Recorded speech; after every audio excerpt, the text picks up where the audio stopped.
Hello and welcome to another edition of the Lynn Lowdown. And today we have a special guest. He's back with us. I think the last time we had you on was earlier in the year, right, Colin? It was much earlier in the year, right? Yeah, back in March, I want to say. Something like that. That sounds about Yeah. right. That sounds about right. Well, you're back, and today we're going to talk about the Festival of Lights, the annual event. And we all know this year's Festival of Lights is going to look a lot different than most years, the way it's going to be done. So just tell me, how is it just putting this together, the Festival of Lights this year? Sure. I think it's really good. We're working with some great community partners. Lynn Community TV is going to be partnering with us this year. Our traditional partner of the City of Lynn and Mayor McGee. Really excited to do it. It's really kind of coming together. We're excited about it, and I'm excited to tell you more. Yeah, so, we all know COVID, this pandemic has kind of switched the way everybody operates and everybody, just the way things are being done. So as you guys are putting this together, just tell me what are some of the things you guys are taking into considerations, or just some precautions that you guys are taking? Yeah. Obviously, we have to follow the governor's requirements and the city's requirements. Mainly of no large gatherings. They are just not safe. If you are going to be gathering, wear a mask. That's just what we need to be doing. But again, we can still celebrate the season. We can still go out and shop. We can still go out to eat. We can still support our local businesses, and we can still have a wonderful holiday spirit, even through this pandemic that we're dealing with. All right, so now this year it's going to be November 27th, am I correct? Yes, Friday night. Yeah. Friday, pretty much the Friday after Thanksgiving, you guys will be out there. Just and for those that have never been to the Festival of Lights, never experienced it, just give them a little background of the Festival of Lights. Sure. So I'll just caveat one thing: we're not going to be out there physically. We're going to be out there in spirit. But what the program really revolves around is we buy a 20-foot Christmas tree and raise it in Central Square. The city helps with the decorations. We usually have some of our community organizations come out. In the past, the Salvation Army has come out and handed out hot chocolate. Oftentimes, Santa makes a guest appearance. We have some of our local schools come out with their music departments and do some performances. So it's just a real exciting, happy time. Last year, I remember there was a piano in Central Square, and 15 people stood around the piano and sang Christmas carols for 20 minutes. It was just a real exciting time of just community spirit, and it just gave you a kind of a warm feeling.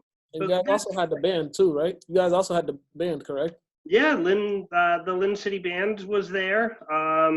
St. Mary's Choir came and did a performance for us.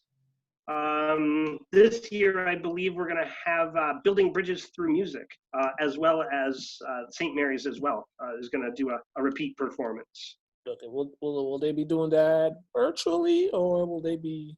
Yeah, so this year, as you know, bringing 150 people down to Central Square is just not going to happen.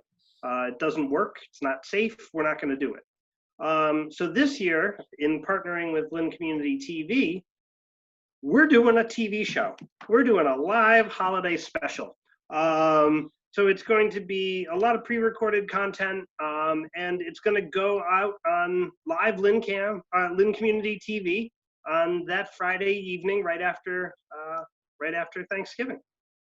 Okay, this is definitely gonna be unique for people, especially those that love to come out there just to see Mayor McGee light the tree. And when you said you guys have Santa there, as well. Because I mean, last year it was cold, but there was so many people there, and you kind of forgot about the cold. Kind of didn't really affect anybody because there were so many people there.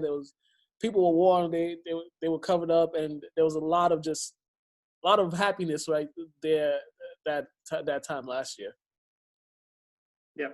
No, absolutely. So, I mean, this year while the broadcast is happening, I don't have the time for you yet, but we will have that information for everyone soon. But we might do like kind of a live tweet or a Facebook kind of campaign, something like that. People can post Instagram pictures and tag Festival of Lights or something. We'll certainly have a campaign around a topic where people can virtually engage with each other and just really make it an exciting experience that we can, as much as watching a holiday special together can really be engaging by a whole community, we're going to try to make it so. Now, as you guys are putting the program together, do you have a sense of how you want the program to go? How you're going to make the program? As you guys are putting that together.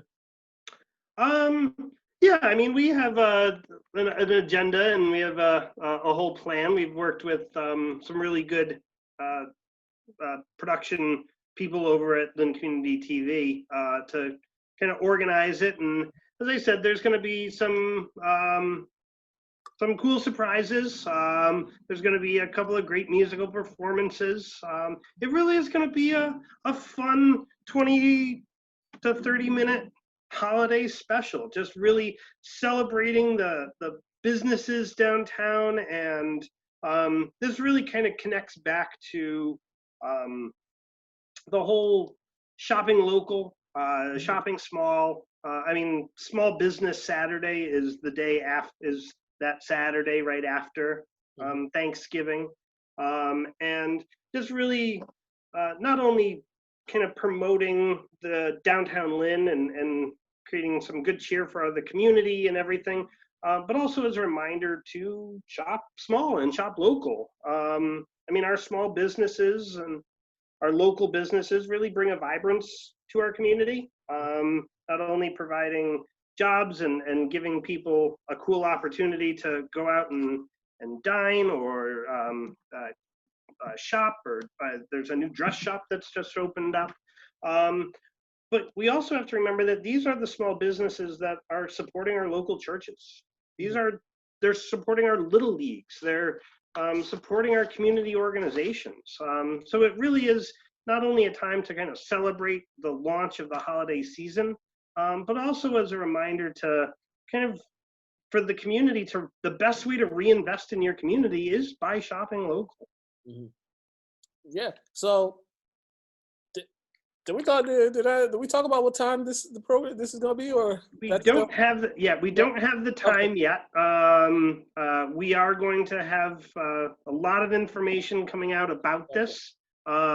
This is not the last time that you're going to hear from me on this one, but we are going to get you that information as soon as we go public with it. It's so hard to put it. It's so much work to put a program together, because when you look at the day now, like today is October 20th, you guys working on it. Next thing you know, you blink and you're like a week away, and it's like a week away from the program. So does that ever cross your mind, just to making sure you're getting every little details, just so when the time comes, everything could go smoothly? Because I know sometimes when we as people put stuff together, we think we got it going, and then it's usually around the last week or the week of, we start realizing, oh, there's certain things that we didn't forget. So just, how do you just get through that?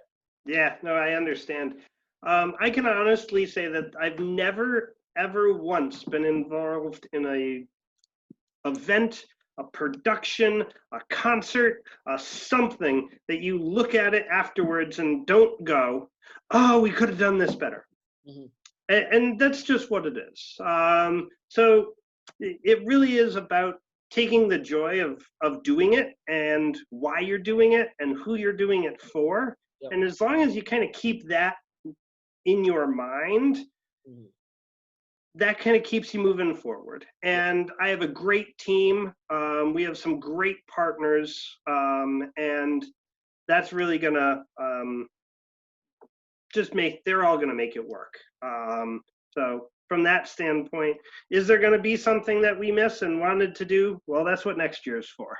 Absolutely. But yes, we're very excited to work with our partners through, like I said, through the city. This really kind of jives with our Final Fridays program as well, that we really promote the downtown. And we've got a whole partners group there with Creative Collective, what is it, the Lynn Museum, Lynn Main Streets, Downtown Lynn Cultural District. And so we have a great partnership with local organizations that really help promote and do all that we're about. I definitely. Now, if people may want to volunteer or they may want to help in some type of way, please let them know where they can go. If they want to learn more about the Greater Lynn Chamber of Commerce, just please send them to the website, social media page, all that good stuff. Yeah, we have a website, Greater Lynn Chamber of Commerce, greaterlynchamber.com. And one of the things that especially our local community organizations can do is you can post events to our organizational calendar. You can post community events. If your church is having a dinner or a fundraiser, you can post these. Or a group is doing a walk in Lynn Woods and whatever it may be, or a walking tour of downtown Lynn. These are all activities that can be posted to our community calendar. You can follow us on Facebook. Our LinkedIn page is starting to get really fun. We just celebrated National Fluff Day last week in the spirit of Lynn, where many people will say we invented the fluffernutter. There's apparently some debate with, I want to say Malden, but I really think our case is stronger. So those are a couple of ways that you can get engaged with us. If you have ideas, you want to reach out and volunteer for programs or activities, we're always open to working with new and exciting partners. All right. Hey, Colin, thank you once again for coming back on, man. This was great. Yeah. We'll be hearing from you again. So absolutely. And it's great talking to you. All right, no problem. You guys have been watching the Lynn Lowdown. I'm your host, Colin Codner. Have a great day.